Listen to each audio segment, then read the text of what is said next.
Mga boss, ito saad ni Daryl Yap mga boss. Yung isa ay naalala ang kabayanihan ng mga sundalo. So ito si BP Sara ang ganyang tinutukoy mga boss.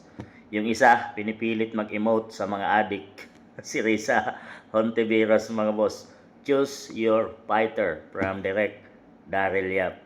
So mamili kayo mga boss dahil silang dalawa ay ang ating susunod na sila yung tatakbo sa 2028 election. Talaga ngayon, lumalabas na si Risa Hontiveros at nag-iingay mga boss dahil nga sa napapabalita siya yung pambato ng Pinklawan bilang tatakbo sa 2028 presidential election. Siyempre, di pa man nagsabi si BP Inday, yun ang kanilang kinatatakutan dahil malakas si BP Inday ngayon at siya yung napipintong magiging susunod na presidente ng Pilipinas. Kaya naman, samut-saring mga kaso ang ginagawa na nila, impeachment case na isinasampa para hindi makatakbo si BP Inday Sara. So yung isa, ginawa or inalala ni BP Inday ang SUP 44 at kanyang ang kabayanihan nila na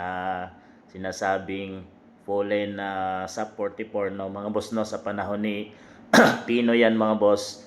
Pero itong isa ay ginawa ng museum ang mga AJK victims mga boss na sinasabing napatay sa mga adik na napatay doon sa war on drugs ni FPRRD mga boss. Gumastos si Risa Hontiveros ng 500 plus million para doon lang sa museum na yun mga boss na ang laman ay yung mga AJK victims mga boss at sinasabing gagawan pa nga nila ng rebulto or gagawin nilang santo si Kian de los Santos mga boss.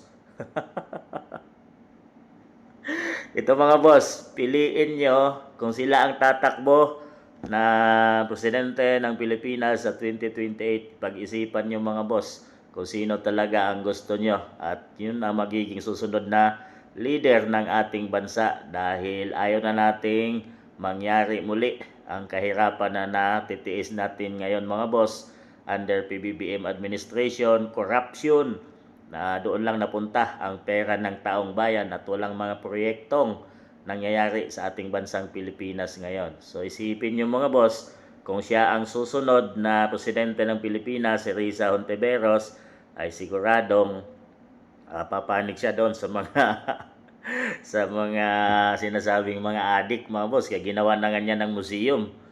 Dito tayo kay BP Inday, talagang matikas at inaalala yung mga kasundaluhan natin na lumalaban sa ating bansang Pilipinas dahil yan talaga ang target ni BP Inday, sugpuin ang mga NPAs na lumalaganap at nandyan pa nga sa Senado yung kanilang mga leader mga boss at nandyan sa Kongreso yung mga representative mga boss. Kaya naman namamayagpag ang mga yan at natatakot na rin sila na maupo itong si BP Inday dahil iba itong babaeng ito at sinasabing siya ang maniningil at magkakaroon ng reckoning pagdating ng 2028. So piliin nyo mga boss kung sino ang iyong fighter na sinasabi ni Daryl Yap sa 2028 election.